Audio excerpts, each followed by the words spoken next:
Guys, ময়লা আবর্জনা তৃতীয় পার্ট। আপনাকে কি এই কার্টুনগুলো তুলতে কেউ সাহায্য করেছিল? একজন আমাদের কার্টুনগুলো তুলতে ওর নাম কি আপনি জানেন?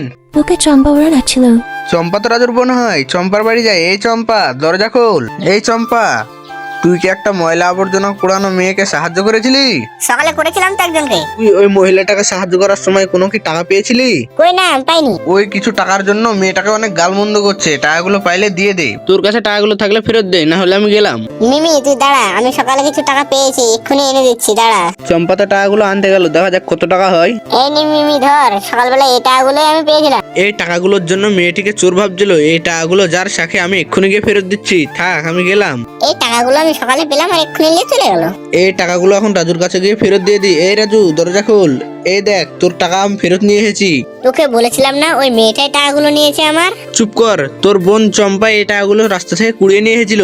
কি বলিস? এই টাকাগুলো আমার বোন নিয়ে এসেছিল রাস্তা থেকে কুড়িয়ে? ছোট লোক কোথাকার, মেয়েটাকে তুই কিভাবে অপমান করলি?